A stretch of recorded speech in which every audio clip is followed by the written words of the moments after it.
fine. So I'm Carla España. I'm a Chilena radicada en Nueva York. So I've been in New York since I was 5, and I grew up here. I came really young and I went through schooling that wasn't very welcoming to my bilingualism and my entire identity. But I had a lot of support with a family that was all about nurturing my connection with my family back in Chile. So those are my roots in terms of like language and journey that I had. So I also went to a Spanish school on weekends, Escuela Argentina. So I talk about that in the book as well. And that was an interesting experience to be going to school on weekends to maintain my Spanish. And on top of the language, the lack of language support that what I was missing in school growing up, welcome back, Emily, it's fine. The other thing was that I came undocumented with my mom. And so there are a lot of layers there as to I'm learning a new language. I'm also sensing a lot of tension and fear, and like there's so much unknown. I have a lot of memories of places that hold deep meaning to me when I traveled through and experienced like these memories of like, oh, this is where we were lost and we were afraid to ask for help with my mom, and spent many years wishing I could travel back home, but I couldn't until much later. So I think all of that experience coming from a different country, learning English, and really planted the seeds for my interest in education. And eventually I became a middle grade teacher and had all these questions about what works best to support bilingual and multilingual children, and took my questions to the Graduate Center in CUNY in New York. Listen, it was the only place I applied to. I had like no money. I was like, I can't afford another grad school or take out loans. I just can't anymore. So that's where I met Luz, and our like thought process started to merge. And yeah, I was teaching middle grade. I got to study a little bit more and try to find answers to my questions. Now I have more questions, and really have enjoyed my last like over a decade really working in teacher preparation programs and supporting different schools with their curriculum. So as a little bit of where we're at right now too. Yes, thank you, Dr. España and Dr. Herrera, so much for introducing yourselves. We will start with James, if you don't mind. You're kind of first on my screen, so. Hi, everybody. Basically, I'm a EL teacher over in Kansas City, the Missouri side, pre-K till 8th grade. So I really enjoy that. Then I also, I have another colleague, and she also came to the United States undocumented. And so she can really do a lot of relating. I think she is from Ciudad Juarez. So she has a special connection also with the kids as well. And we're really starting to try to get the families involved. We did a Cinco de Mayo reenactment and dance and invited all the families and some of the other teachers and administrators. And that was really a good thing. And so about 4 or 5 years, we only had one student in EL, but now we're up to 27. So the program's growing, and we just hope that from our book study that it's going to help us give us more resources to do the best that we can to support our kiddos. So Awesome. Whoever would like to go next, feel free. Hi, I'm super excited. I'm on mute, so y'all can't hear me, but it's great to be here. My name is Delia Perez Solorzano. I was born and raised in Chicago, but I've been living in Kansas City now for 15 years. So I'm a super fan of the LEC. They saved me and my career last year or 2 years ago. So I am half Puerto Rican, half Mexican. I love the book. Thank you both for following that calling, because it was definitely food for my soul. I am the world language secondary curriculum coach in the Kansas City, Kansas public schools. I'm not sure if Susanna explained the KC-MO, KCK. So again, thank you. Super excited to be here. I Thank you. didn't, Delia, but the only thing to know, Dr. España and Dr. Herrera, is one, yes, there is beef, and two, the Missouri side is better. So, kidding. Thank you. I guess I'll go next. Hello, my name is Dr. Martin Clark. I work on Fort Leavenworth for the federal government. I'm an educator and a trainer for military adult students. And I also teach at KCK Community College, where I work with GED students. Loved your book, by the way. Thank you. Thank you.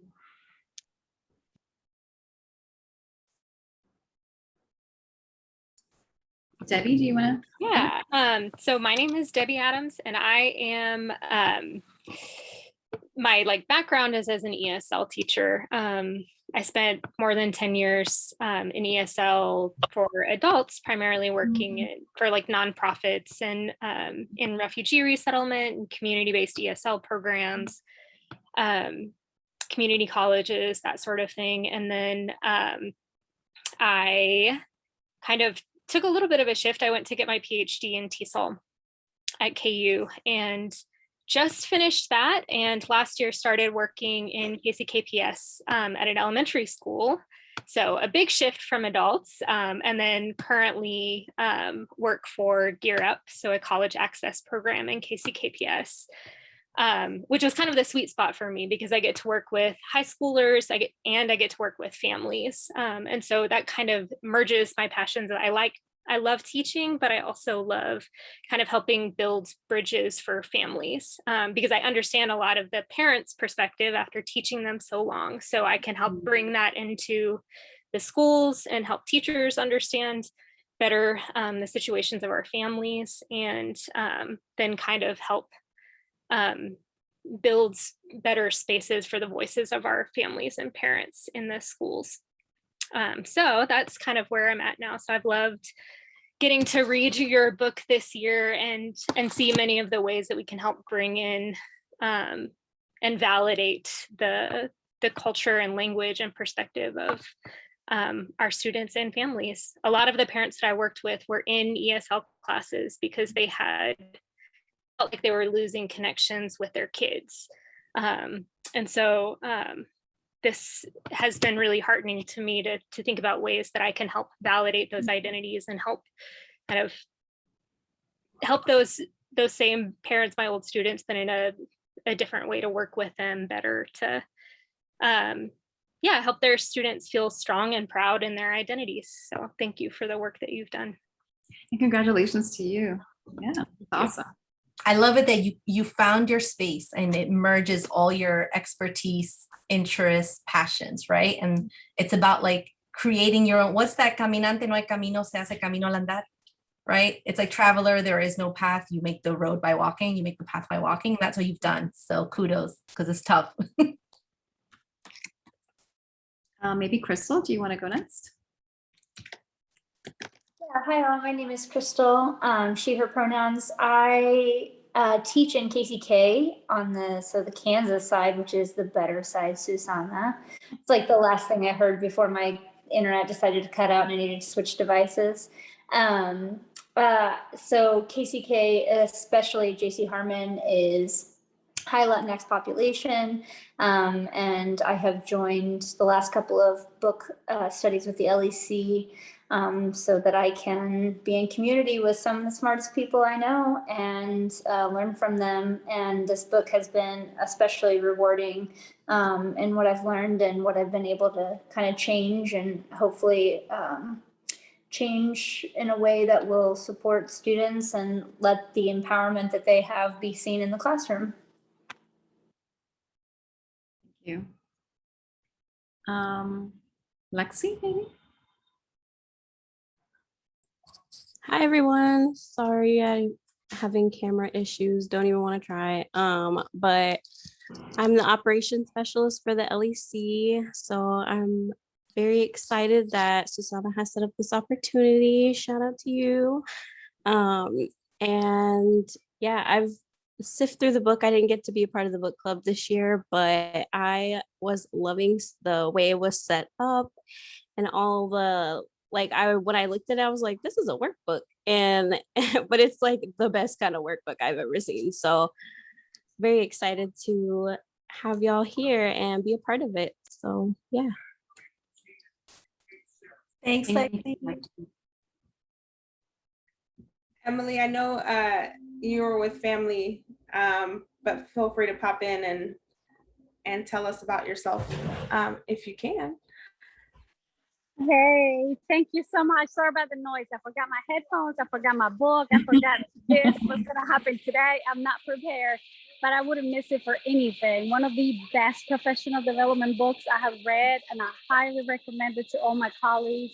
I'm an ESL teacher. I work at the high school level. So encouraging students to tell their stories is core to me. So when I saw that that's what's encouraged in the book, it was my go-to, and it's still my go-to book. So I'm happy to be here today, and thank you guys for providing this opportunity. Thank you so Thank much, you, Emily. Emily. Emily, and you're working on your book too, right? Because I'm waiting for your book. I'm ready. Thank you for the shout out. Yeah, it's going to be published by Silence Education. So I don't know, hopefully in a year or so. So we're in the drafting.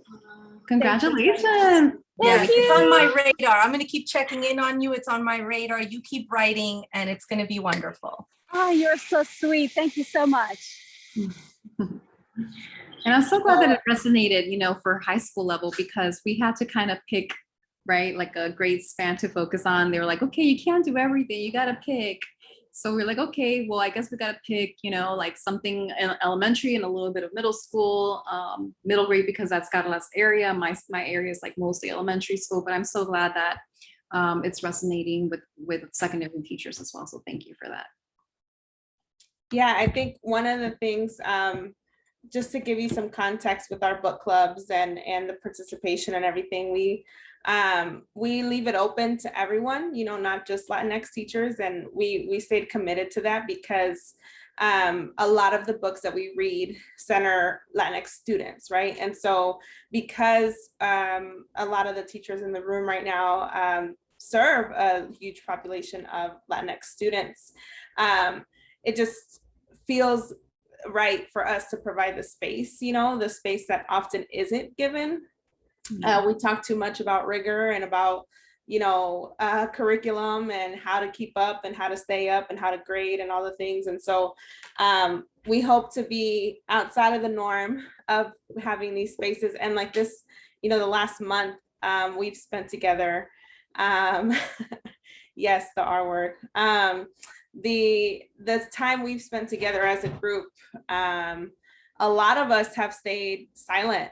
I mean, just like, oh, wow, okay, we're learning, you know, and the Latinos who are in the room sharing their K through 12 experience and our college experience. So just to give you some context to the group, and yeah, but the group has been thinking about some questions to ask you, but Dr. España, Dr. Herrera, anything else before people kind of jump in and ask you some questions? I want to hear the questions. Let's do it. I know, right? I know. If anyone wants to start, feel free to jump in.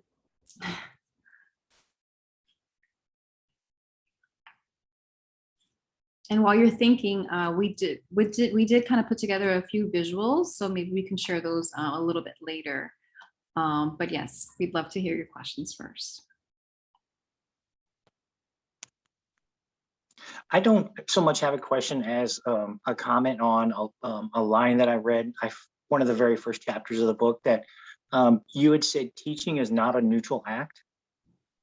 And when I read that, I literally stopped and I was like, whoa, it just one of those blow your mind kind of moments. And I was like, that just totally, it just like encapsulates everything that is teaching. So I was like, oh my God. And when I came. Well, you just muted yourself in your excitement. I know, I do this all the time. I'm just excited.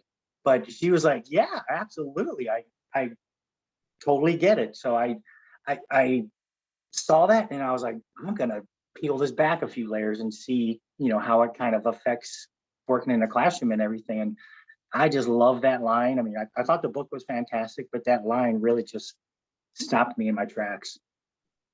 Thank you so much for that, Martin. And you know, when we work with teacher educators, right, young teachers coming up, that's one of the things that we really like to remind them of, from the topics that you choose to cover, right, in your classroom, from the text selection that you choose, like what's in your classroom library, whose voices is you're essentially showing, right, some sort of positionality. So absolutely, every aspect of your decision sort of shows your stance. And so little things like that, sometimes that we don't necessarily notice, but maybe it's definitely a great reminder, right, to remember, like, well, who do I have in my library? What are the units? What or who is centered in these descriptive curriculum or units that we're using, and how do we create spaces and to disrupt those, right? Yeah, I think a lot about every decision that I make as a teacher means I made a conscious decision to select a certain text or to celebrate something a student did. I'm constantly revisiting that and being intentional and saying why. Why did I decide to do this, or what is missing? So for example, in my, I teach a summer program with middle grade students, and after talking to the teachers, we noticed that there was a big gap in representation in the books they had. So I decided in that summer program, we were gonna read all books by Black women authors. And that was a strategic decision because throughout the year that was missing. So it's not a neutral decision. I made a decision. You're missing Black women voices here. We're going to address that. And I think that's what teaching is, right? It's all so many decisions that we make, and the decisions we make say a lot about what is it that we want to celebrate? What is it that we want to center? So yeah, it's a lot of reflection, going back all the time, be like, what could I have like included that I maybe didn't include in this unit? Let me talk to colleagues and see what's missing. Let me look across the year, because you can't do it all in like one read aloud. You can't do this all in one unit, but looking across the year, talking with other colleagues, where do students have opportunities to engage in different things across their experience at their school? Thank you for that comment, Martin. Yeah.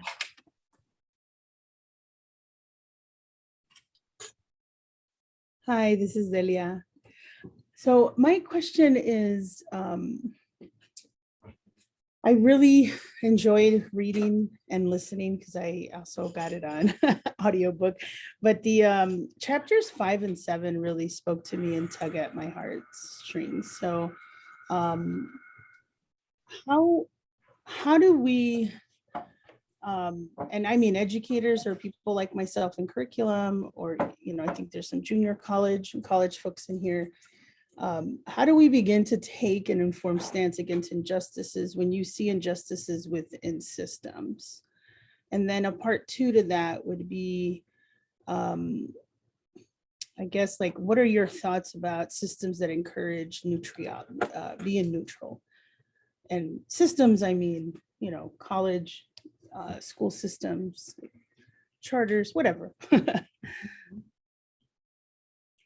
I can start. So chapter 5 is it's something that, you know, I took the lead on that chapter because we all Carla and I kind of took turns on taking a lead in some of the chapters. So this is the one that I took a lead on because it was based off my dissertation research, where I worked in a middle grade classroom in the South Bronx. And I looked at my student population, right? I looked at what the community was grappling with at that time. And during that time, there was a lot of questions about like DACA and the expansion of DACA. There was a lot in the news on the unaccompanied children who were being detained at the border. And so that was kind of part of the conversation, or part of the what we were hearing constantly, not only in that community necessarily, right, but across the city and across the country, really, with Latinx community. And that particular community happened to be all Latinx. mostly Dominican, some Puerto Rican, a few Mexican students. And so that the unit is taking a stance against injustice, which focused, one of the examples was on unaccompanied minors, right? So it was based on what the community was grappling with. And so I guess that's sort of my advice, or our advice, to getting kind of thinking about topics that matter to your specific school community. Like, what they will let you know, like what is it that they're grappling with? What are kids worried about right now? What are the families worried about? How can we use the classroom space, right, as a way to process and make sense of things, and let each other know that, we've got each other, and we are, we're just here for each other. Thanks, Luz, for that context. Yes, because this was something you engaged with, studied, wrote about. I was also thinking about your question, Delia, and in terms of how do we, develop that stance and keep revisiting that stance. I think it's really important that we look at the communities that we are a part of and who are our thought partners for that.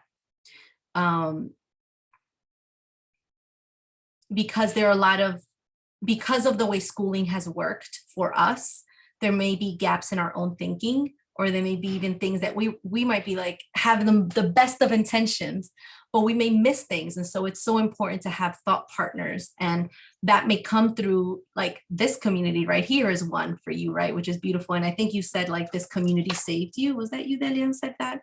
Yes, that this community saved you and helped you in this field. So one, it's communities like this that will help expand your thinking and keep you sharp when it comes to issues that are happening that are impacting our communities, in addition to what Luz said. But then also I'm thinking about communities that are outside of our comfort that will push our thinking too. So for example, I decide on social media to follow a lot of Black Latinx educators and Black Latinx thinkers, because that's not my lived experience. And I know that that's something I miss when I see things, because I don't see the world through that lens, because I'm not living that. I'm not living right in a Black Latinx body. I don't inhabit that. I don't experience that kind of the discrimination that they experience. So I will listen, and I'm learning, right? And so I think that's important, is to recognize. I think there's a beautiful, I don't have it because my husband's reading it for his class.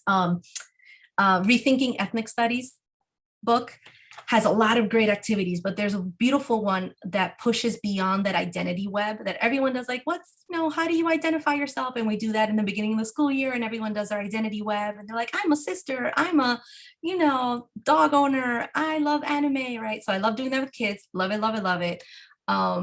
Being the Change is another book that talks about that, which is great.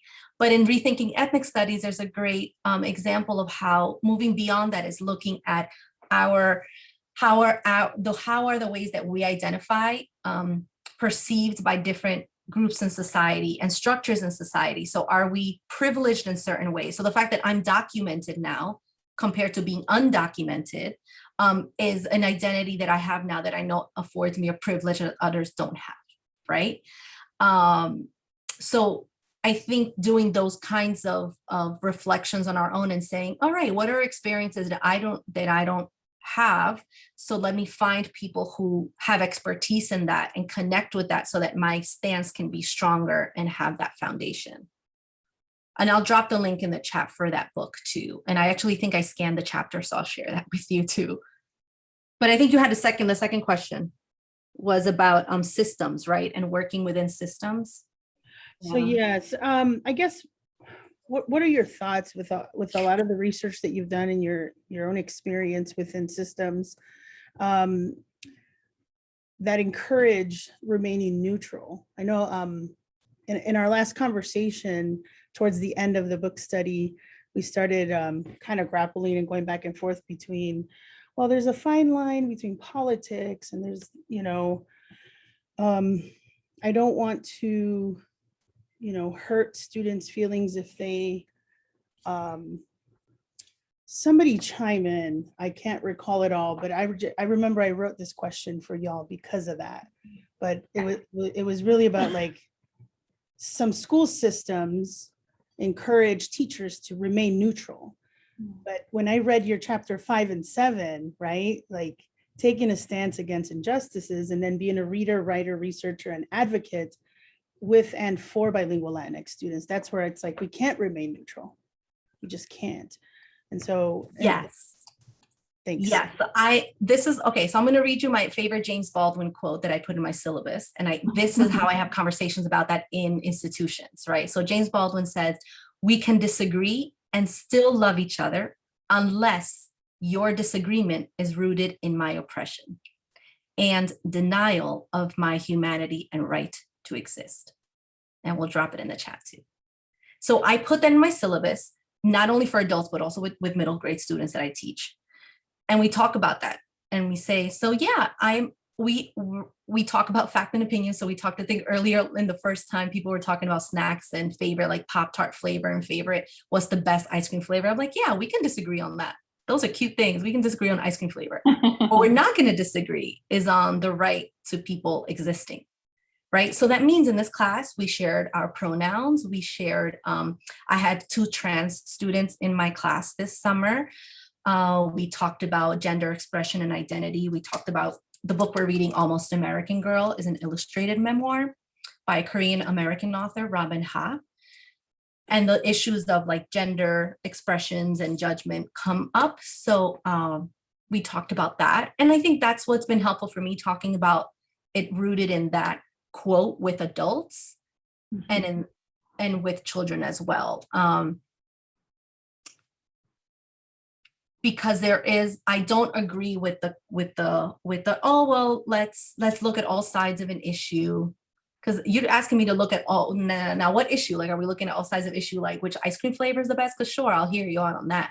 What I'm not going to hear you out on is an issue like separation of families, or LGBTQ students having a safe space in school. Like, we're talking about people's humanity. So when it comes to like people's humanity, we're like, the foundation in our space for you to feel safe is we're going to honor people's humanity. And it might not be my way of identifying, but I'll honor it and we're going to make space for it.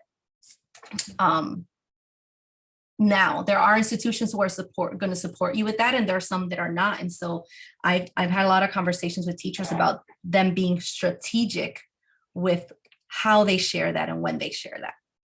Right? Because I think Luz and I are coming from positions of privilege when we're in institutions like Luz, you're at a university, CSU, right? Versus a teacher who's like not tenured in a public school, right? And so I think you have to take note of your privilege, and like a lot of academics, when we talk from academia, we're not in that position. Now that I'm going back to the middle school classroom, I'm dealing with those decisions, right? I'm dealing with these conversations right now. Like tomorrow in the afternoon, I have a Zoom with my grade team to talk about books and why we want to change some stuff. And critical race theory came up, people being afraid of parents' responses, all these fears, how we're talking about it.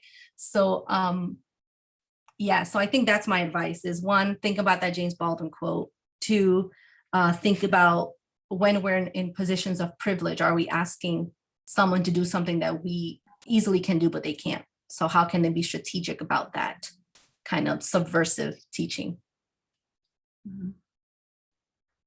Thank you. Thank you. In that conversation that Delia is referring to, well, a couple of times actually, I'm chapter 5, taking an informed stance against injustice.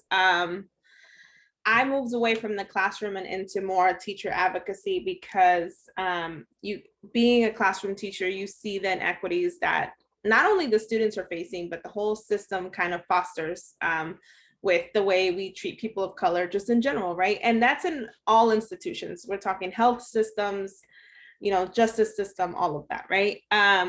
And I wondered what you all thought. This is kind of on the same token. When the injustice is coming from school leaders, when the injustice is coming from teachers, when the injustice is coming from that institution that the kiddos are participating in, right? And that's where I ran into a wall because, like you said, number 1, not being tenured, but number 2, like you know, swimming upstream all day, every day leads to burnout, you know, and that's exactly what happened to me, because you're constantly like, why are we not talking about food insecurity? Why are we not talking about language access here? Why? And then you're very blatantly told, that's not in your job description. I was literally told that, or I'm told, Get them ready for the test. Like, just get them ready for the test. Like, focus on the curriculum, focus on the grit. Like, our thing was grit, right? Focus. Like, our kids don't have grit already. Exactly. So I think as me now as the LEC, I'm like, oh, you ain't gonna tell me nothing, right? But for the people in the room who are, you know, in public school systems, in systems where like they have to comply, you know, a little bit. How do we resist without like getting fired and being, you know, getting put on the stake, right? Yeah, I mean, that's definitely something that so many teachers are, you know, dealing with, grappling with. I think one of the things that we can do, besides, of course, seeking out those thought partners within these schooling spaces, right? So that you can have like a support system, so that you're not feeling like you're just doing it all alone. Like, that's number one. I think we have to show, like, we have to partner up with people. And then I think we can create just small ways to even create spaces within the curriculum, right? To bring in more text, multimodal text that we can use to expand on the conversations that we're having. And honestly, like, the children themselves are probably going to bring up a lot of these, and it's, you know, it's not necessarily something that we're going to be able to ignore. And I think that's an important thing to also consider. Like, how do we make sure that, you know, our administrators are aware of all of the things that the students are themselves expressing? And I think if we can show them that we're addressing these, or the ways that we're addressing these through, like, using rich literature as an entry point to discussing some tough issues, would be a, you know, a way that we can start getting that kind of support from the admin. But I think definitely look for the people, you know, look for your people inside your schools, and think about just even small ways to just bring in or create these spaces within the curriculum to talk about meaningful content, or bring in meaningful content. Carla, what do you think? What else? Yeah, no, I just wanted to add that those of us who have any connections with teacher preparation programs, whether you get to visit classes, teach them as an adjunct, or have a full-time position in higher ed, I think one of the biggest things we can do is move beyond the typical, let me teach you how to write a lesson plan kind of thing. Like, yeah, I can teach you how to do a lesson plan. I can teach you how to do backwards planning and UBD, all that good stuff for unit planning. But I need to teach you how to make this career sustainable for you. Because I just had one of my favorite educators of all time, who I would love my child to be in her classroom, is leaving the classroom. Because she was that one voice. Oh, there were two. It was her and her best friend, who I taught. They were both my students in the teacher ed program. And she's phenomenal. Like, she's a Puerto Rican, bilingual, was teaching in a bilingual setting.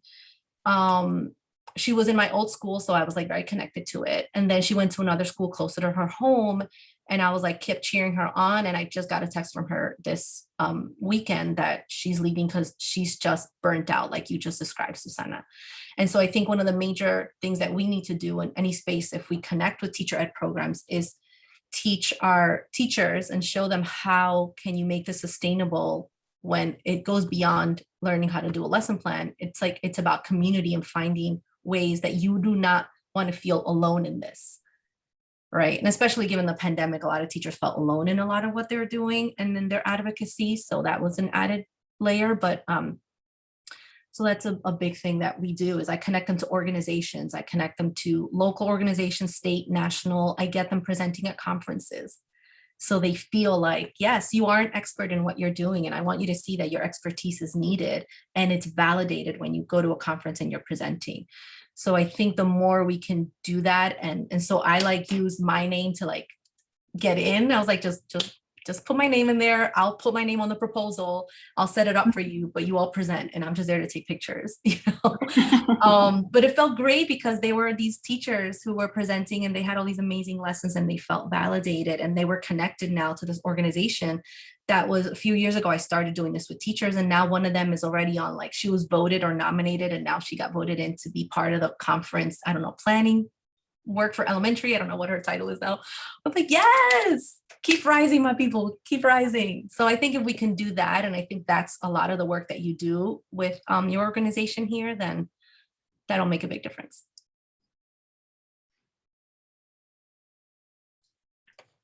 But otra preguntas, what other questions people got?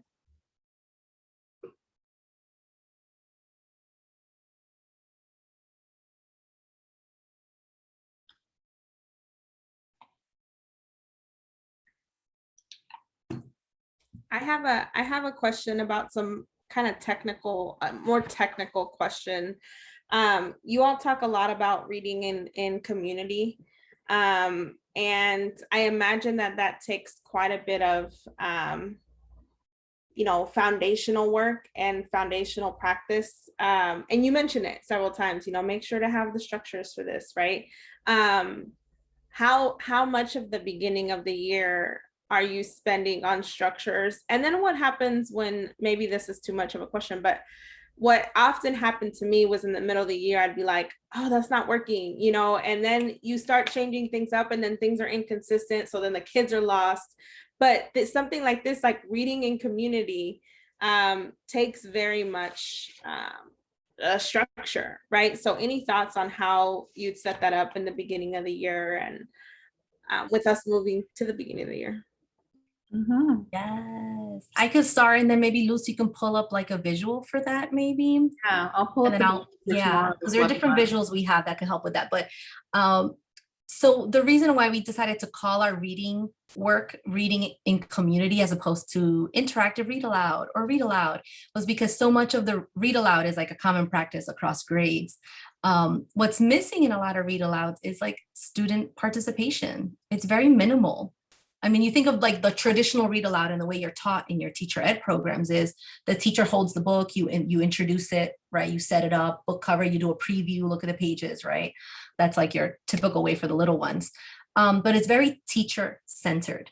And when we're talking about bilingual, multilingual children who not only have a lot going on with trying to learn the new way of schooling, if they're in a new school or just learning, they're also learning the language and they're also learning this culture of read alouds that's very weird. It's just, I mean, you think about it, if you think about it as an outsider, you come in, you're sitting in a meeting area, typical, or in a virtual meeting area. And the teacher's just like going through pauses and then says you have a minute or two to share. Like, what is that? You need to talk, you need to participate, you got to like process.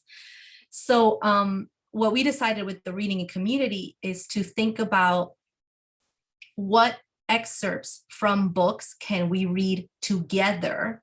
So I can read out loud, you can then join me, take your time. Do you want to join me in a word, in a phrase, in the whole page, in a scene?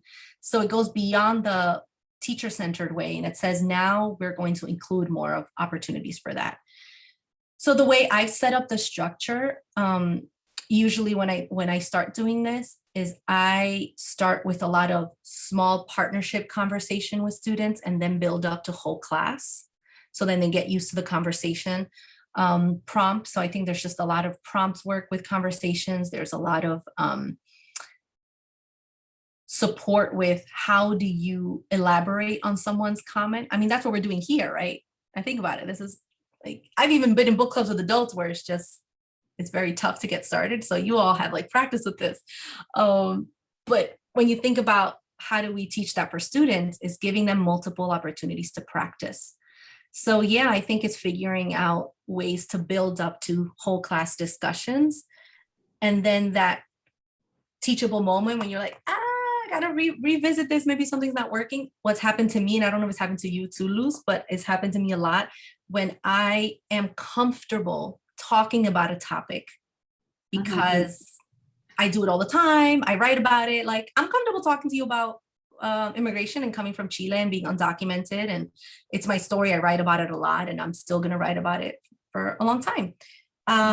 But that's an assumption I'm making that everyone is comfortable talking about it. I'm also coming from a position of privilege, being documented now, and then students who are not, or students who've had different kinds of journeys than I have, much more traumatic than mine. I'm coming from this position of privilege, assuming that like, oh yeah, vamos a hablar and let's all share our stories and be vulnerable and let's share our narratives. And so that's when I have to put on the brakes and revisit my plans and say, have I set up options for them? So we talk about that in the book a lot, right? I think there are like 2 or 3 spaces where you have a page on like, wait, let's pause. What if students aren't comfortable sharing with this class yet? So maybe you give them an option. So instead of me responding to a book and saying, we're all going to write our personal narratives and write about our life, just like how we're reading in Robin Ha's life now, we're going to write about a moment in our life. No, maybe not. Maybe you can write a fantasy story and you could change something about your life, right? So I think that for me has been the biggest shift. And I've been informed a lot by the trauma responsive, trauma informed educators who call my attention to that. Yeah, I'll stop right there. So I was just sharing some of the things that actually we're going to share tomorrow at this webinar with University of Wisconsin at Whitewater. But we have created like a sort of a newer representation of the reading and community sort of flow, as you saw, but so that you have an idea of like what we've been working on. But it's sort of just kind of an example here of how we would do a reading and community or set up and move through a reading and community with this really beautiful picture book by Meg Medina, Evelyn Del Reyes, Moving Away. But it's about, having a space to set up and introduce, right? To really get to know the authors. It's really important, we think for students to really know who's behind writing these beautiful stories, and then thinking about strategic ways to share in that reading, and then think about the different ways that we can focus our discussion in a variety of ways. Maybe during the first read, we focus on one thing. The second read, right, we focus on another thing. And we do have another example. Carla, maybe you can talk through this one.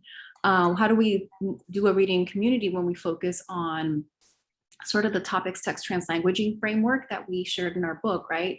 Maybe during the first read, we can focus on one topic, right? The second read, another one, the third read, right? And so that's another way that we've been able to create some sort of like more visuals, and hopefully this is something that we can continue sharing and creating. But I think because my other concern has been with the question you asked, Susana. The other concern that I've had a lot is when we're teaching language through content, which we do all the time, because every teacher who teaches any content, you're also embedding language there. So one response to that has been, there's been a shift in me working with all teachers. So whether you're in a TESOL program like, was it Debbie you finished? Yay, congrats. So whether you're in a TESOL program and everyone says, oh, you have to have some language goals, great. But I've said like every teacher should have language goals. Like every teacher, you're in teaching social studies and you have a content objective. What's your language objective? It should be very clear. How should students show their understanding of that content? So if it's something like we're studying geography and different types of maps, right? And so historians and cartographers use different kinds of maps, whatever you say for content. Well, then how do you express your use of different kinds of maps, right? Are you using cause and effect? Is it going to be something around vocabulary, something around language structure, right? How do you form a sentence? So that would be really helpful if it was across the board. So that's one thing that I've been shifting my approach that I didn't do as a teacher before. I just thought I was like, oh, I'm the bilingual teacher in my team, so I will have the language goals. But what about the other teachers? Like everyone should have them. Mm-hmm. And then the other thing related to the reading and community is that when we're learning a language and we're also learning the content of a book, there's a lot happening. And to do that all in one reading, you're asking for so much, so confusing. So even myself, I'm reading this with 8th graders this summer, and it's my 3rd time reading this book. I picked up on things with them that I didn't pick up on the first time. and I'm an adult, right? And you expect me to have it all done, but no, because they're bringing their experiences as readers to this. And I was like, oh, I missed that. I miss looking at the illustration, and I miss looking at, the panels for the graphic, the illustrations. So that's the slide that Luz showed, is kind of our development of saying multiple times you might return to a text or a topic to have a different kind of focus. That the chart you showed, Dr. Herrera, with the first read, second read, third read, the first read, I mean, I'm certified in TESOL as well. My master's is in TESOL, but like, I just was mind blown. I shouldn't have been, right? But like the first read, we're just gonna talk about moving, right? Yeah, friendships and moving, right? So like, let's just break it down to this, like, low floor, high ceiling is something that's stuck in my mind with TESOL teaching, right? Like, let's just talk about moving. Let's just talk about friendships. Then let's talk about the characters in our second read. And then we can get on to author's craft as like, boom, right? Absolutely. You can't do it all in one read. It's too much. And all of these texts, especially these beautiful texts that we have access to now, I mean, they're just multi-layered. And like Carla mentioned, you just notice different things in different reads, that you have to have that intentional plan for it, right? To focus on one thing at a time, because it can be overwhelming if you try to tackle everything at once. So for sure, this is a good way to approach really any book. So thank you, Susana, for that comment.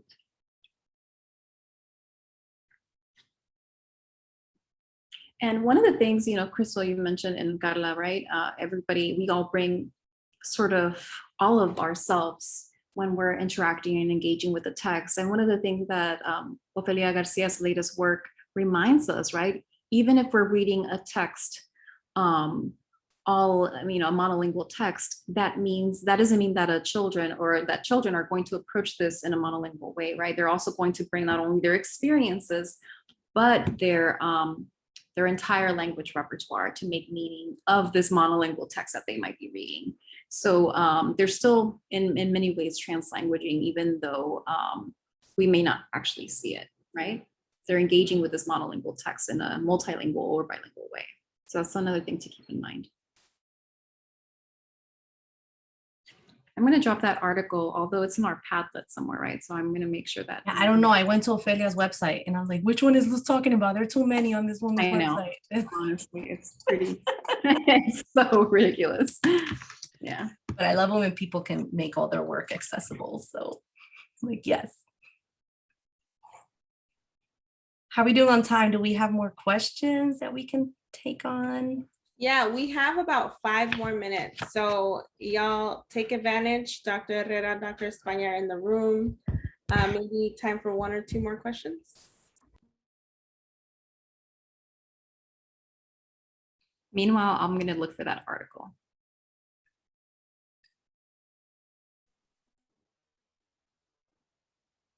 Susana, can I ask you for a favor? This is Alicia Miguel. I just left the whole conversation. I'm driving, so I couldn't look at the chat at all. Is there a way you could capture all those resources that they shared so that I can access them later? And if you can share with the whole group, of course. Yes, absolutely. And yeah, I've already actually been doing that. And don't think I'm not already planning our next book club. I'm like, all these good books that are being shared, I'm like, I'm ready. Yeah. Thanks for joining, Alicia. Great. Drive safe. Sure. Thank you. Hola, Dr. Miguel. Hola, Delia. Muy buenas tus preguntas. No me regañes. We have, Delia, you and I have to talk more about that system approach, because I'm all for it, and not being neutral and truly pushing people to take a stand respectfully and mindfully, but taking a stand and helping people navigate through those issues. So you and I need to talk more. Thank you. Okay, awesome. I look forward to it. This is the fun part, Dr. España and Dr. Herrera, about our book clubs too, is that you have people within the same district in the book club, but we also, this time around especially, had participation from around the country. And so we learned here in Kansas City, you know, in the middle of the Midwest, we learned from people in Texas. We were like, what? You all have that? You can do that? You know, we learned from people in California. We were like, wait, what? You have that? You can do that? You know, so I'm sure some of these people are going to be knocking on their principal's doors this fall, like, hey, we need to get this going. That's what it's about, not feeling alone in this and being able to connect. Especially we want to support teachers remaining in the profession. This is key. Oh, thanks, Luz. So Luz is sharing she shared the article for Ophelia Garcia that you mentioned, and then we have a Padlet with all these resources too. And of course, the website as well. Yeah. Thank you. I am capturing all of these and I'll put them all in the email. I think I will ask if there aren't any more, our last question. We had quite a few participants this year that aren't bilingual, that aren't Spanish speaking, and you all talked quite a bit about translanguaging. And it was actually one of the favorite components of this book was that like every chapter had like a tidbit about how to translanguage. Could you just give us maybe some encouraging words for those of us who aren't bilingual, who aren't Spanish speaking, who maybe aren't as familiar, like you said, you know, don't have the Latinx life experience, or even like you said, Dr. España, those of us that don't have the Afro-Latinx experience or the immigrant experience. Any kind of encouraging words would be great. So I'm going to actually put a link in the chat about we were both part of the CUNY NYSEB initiative. So the City University of New York State Initiative on Emergent Bilingual Children. And there's so many beautiful resources that, you know, we reference throughout the book. But one of the things that CUNY NYSEB did is create this web series called Teaching Bilinguals, Even If You Are Not One. So ideas on how to also engage with translanguaging and create these intentional spaces for translanguaging if you're not bilingual yourself. So definitely check those out. But you know, I started my teaching career as an ESL teacher. And so I had multiple languages represented in one class, right? So even though I could really only communicate in Spanish, Portuguese is my other language, but I don't really have any Portuguese speaking children in my particular classroom. But the way that you can always support children that whose language practices you don't share is, well, create a space for them to share with each other, right? Or this is a space where you can also invite families to join and support you in doing so. But just, you know, I think, and we might have said this earlier, like you have to see yourself as a co-learner with the children in your classroom, right? And they are the language experts of their own community language practices. So let's see how we can use that in the classroom, right? Yeah. I'll share an advice that was given to me at a literacy coaching institute that I was a part of with Colleen Cruz. She is an author and literacy consultant. I dropped in the chat her latest book. Colleen gave me a homework assignment with the other literacy coaches, and the homework assignment was sign up or engage in some kind of activity where you are a learner and you have to take a class or something from a teacher, or somebody has to teach you so you can get better at whatever that is. So then one, I had to sign up or find something like this. Two, my homework was notice how you feel. How does that instructor make you feel as you're learning this thing? And three, consider how it now makes you feel about students who are learning a language or whatever. In this case, it would be students who are learning English, right? I decided to pick up guitar lessons from the music teacher in my K-8 school. I do not play guitar. It is a dream of mine. Like my other dream, besides being educator and author, writer, and all that good stuff, is I love singing and performing. So I would love to do that on the side. So I said, let me take guitar lessons. This teacher made me feel so great because they sat me down next to the beginner students when they were all in a circle. I was next to the beginner students, as opposed to being next to the one who for me was like Carlos Santana. Like I cannot do all of those. Basic chords, right? So I took note of that. I went back to my class with Colleen Cruz for this Literacy Coach Institute. And I said what it made me think about as a teacher was that I need to provide more of those opportunities for students, not to just see this like unattainable, unrealistic goal, but for them to see like, oh, these little steps along the way to this other goal. So I share that experience with you in hopes that maybe for you, what might that activity be? Maybe it is like going on Duolingo and like trying out Arabic, or that's my other language. I wish I knew was Arabic, or Spanish, or, you know, or cooking lessons. Now I'm doing cooking stuff with my husband and trying to learn how to be a better cook because I think it's fun. But yeah, I think if we engage in activities where we're in the students' shoes, then I think it'll open up our minds to their experience, and we can be more thoughtful in the way we design our lessons. Yeah, I love that. The Lord knows I don't need another thing on my to-do list, but I'm inspired. And I'm about to go Google some classes that I can take. Dr. España, Dr. Herrera, our time is up, but it really is great advice. We are so grateful to you for taking this time today, sharing, I mean, even before today, right? Sharing your life. You put your life experience in here. That takes a lot to be, you know, vulnerable. The fact that you all had so many resources that were free and attached to the book. I mean, accessibility is something that a lot of times our comunidad doesn't have, right? And so we appreciate the fact that you were thoughtful in that way. And then of course, taking the time today to talk with us. We are so inspired. We love your book. And yeah, let's stay in touch. I'd love to continue to hear about the work that you all are doing. Thank you so much, Sana, for the invite. And thank you everybody for engaging in this book club. That's so wonderful. Thank you. See you all on social media, hopefully. That's the way we keep in touch these days. Yeah. Yes. Oh, thanks, Delia. I just saw the chat too. Yeah, we love sharing the stories. Thank you. And Susana, just to confirm, you are going to send us all these links. I opened up some, but now there's some more being in. Yeah, I have like 15 tabs open that I plan on copying and pasting into an email for you. Yep. Okay, cool. Thank you. Yes. Ciao. All right, everyone. Dr. Herrera, Dr. España, thank you again. Everyone have a good week. Thank you. Bye. Bye, Amelia.